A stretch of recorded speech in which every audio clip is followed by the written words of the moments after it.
Last month, I did a 12-day fast. Not for the health benefits. I started it because I wanted to have the same vivid and intense dreams I had the last time I was fasting. I wanted to continue and intensify my shadow work.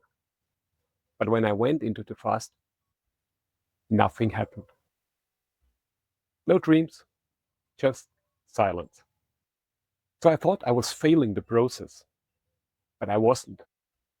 Something else showed up instead. And that was quieter, but at the same time, more important. Welcome back to Individuation Applied. This is not theory, just practical and tested real-life shadow work. My name is Ingo, and in this episode I want to show you what I learned during my last fast about the different ways our unconscious communicates with us and how we can use that to integrate our shadow. I do extended fasting like 10, 11, 12, 30 days over the last 9 years, at least once or twice a year. In the beginning, I did it for health benefits, but especially in the last fast that I did 8 months ago now, I was focusing much more on the deeper inner work that is enabled by such a fast. What happened was that because I removed all the distraction, my dreams became much more vivid and they were like movies. And the best thing was I could remember most of the stuff I dreamt. Every morning I was writing like 4 pages into my dream journal. And this is material I'm still using today. There were so many symbols and archetypes and stories for my shadow work. Now, the plan for this fast was obviously to continue that. So I started another fast last month, and I had a certain expectation. I wanted again my dreams to be vivid, to be remembered, and to be a good foundation for my inner work. I went into this fast, and the first 2 days looked promising. I had some dreams that I could remember, but also not really something special. But then suddenly, after 2 days, there was nothing anymore. I didn't dream anymore. My nights were actually good. I slept good and I was relaxed in the morning when I woke up, but I didn't have the same experience like last time.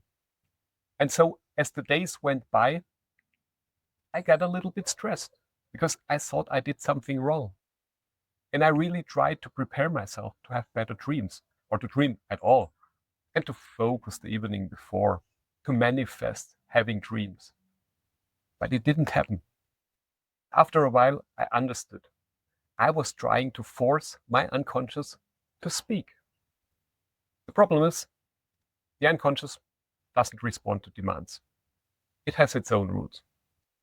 But something else happened that is worth to mention.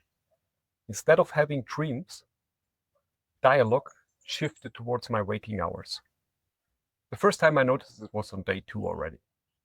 I was walking outside with my dogs in the morning, and suddenly I felt something coming up from my chest. It was like an image from a dream. I noticed it somehow from before, but I understood also that it's not something from my real waking life. It was something from my dream world.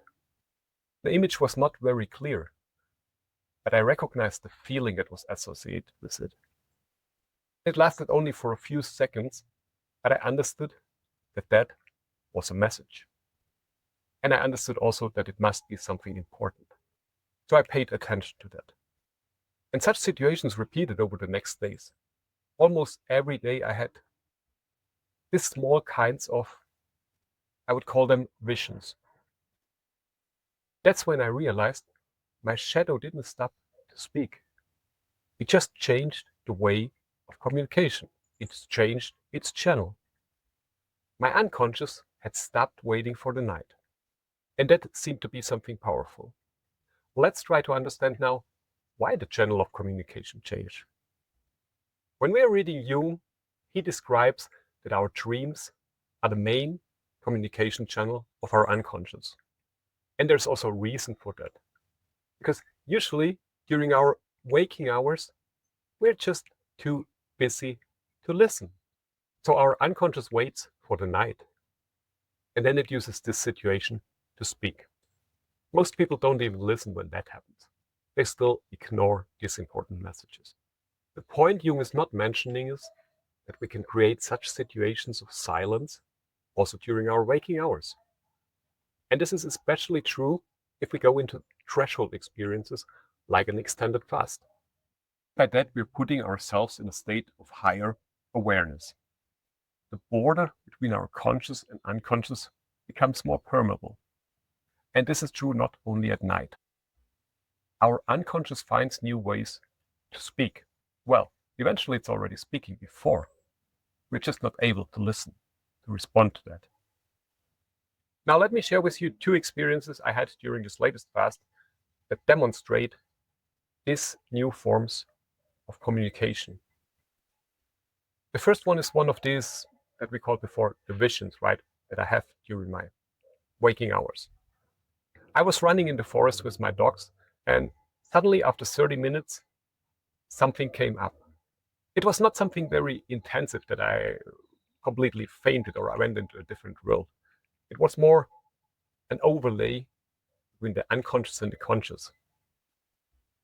I suddenly saw an image, and this image reminded me a dream I had a few months ago. The image was not very clear, but the feeling associated with it was very intense. I could recognize in this feeling that I had that before. And I understood also that I had it in a dream and not in the real life. The whole situation lasted only a few seconds, so it was very short. It's very difficult for me after to describe that now, the image, but also the feeling. But I noticed it, I recognized it, and I understood it's important. The second moment or experience was an actual dream. Not one of these intense movie-like dreams I had in the last fast, but something very short and gentle, but very precise. I dreamed that I was having my two boys, and they were babies, on my arms, and I was ringing on the door. Then a woman opened, and I handed over my two boys, and she started nursing them. First of all, that seemed very strange to me, but I didn't feel any resistance. I was just quietly handing them over and releasing them. After I woke up, the dream didn't feel bad in any way. It really felt like a release. Now, in dream interpretation, usually if I'm dreaming about small children, they're not really my children. They're more like my inner child. So my interpretation is that in this dream, I gave up, I released some of my pure habits, my pure characteristics, and gave them the freedom to express themselves. Now you see from these two examples, they were not like big cinematic moments or something like that. They were shorter, but at the same time also more precise, and they left me back with a different feeling. And in this moment I understood that my shadow work went onto a different level. In a way, quieter now. But quieter does not necessarily mean weaker. In December, the shadow work was very intense. A lot of movies, pictures, stories, symbols. That was like the initiation process.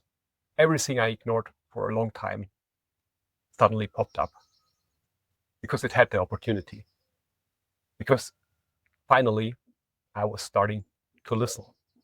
And I created the space and the energy that was needed to do that.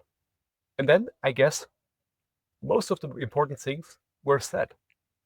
Maybe my unconscious understood that now it has the space to speak. And it doesn't need to shout anymore. That's why my last fast in July went quiet. Clear messages, no shouting, small and precise moments. And that's usually also a very common process if we do inner work. In the beginning, it's coming loud, and we open things, and everything comes out at once. Everything needs to be said, everything needs to be heard. But later, when we're getting used to it, when we start establishing this communication channel with our shadow, it moves into our daily practice. The material is no longer in the archive.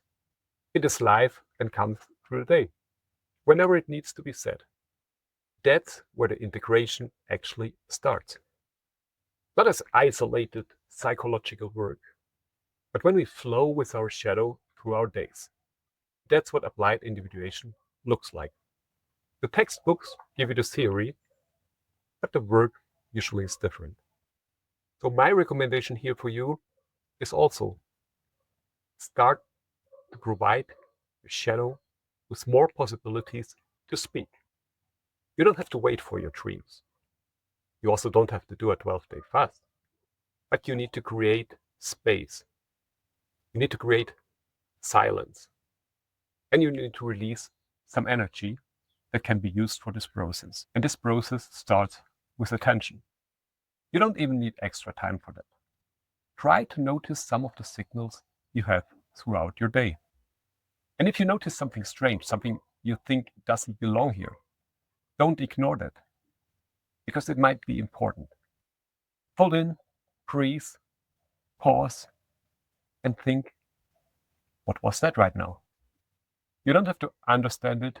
You don't have to interpret it at the same moment. You just need to tell your shadow, okay, I see you. I'm there. Then if you have the opportunity, write it down, even if it's just a short note. Write down what happened, what you felt, what was the situation, whatever you remember. If you don't have a pen or paper, record a voice note on your iPhone. The most important thing in the evening or whenever you have time, 5 minutes is enough, try to come back to this moment. Sit quietly with it for a little bit. Try to hold the image or the feeling, and just try to listen what it is saying. That's actually where real shadow work starts. Not by reading another book or watching another Jung video. The main part is really in the practical work, getting into action. That's when you move something from knowledge to integration. Now, for me, this fast was very eye-opening. I understood some very important things.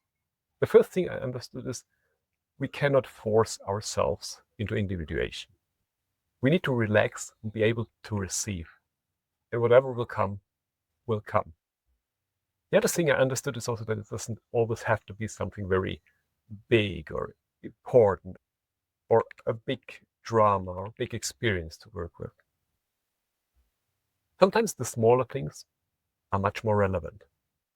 And that's why I continue my individuation with acceptance. Quieter, but more integrated.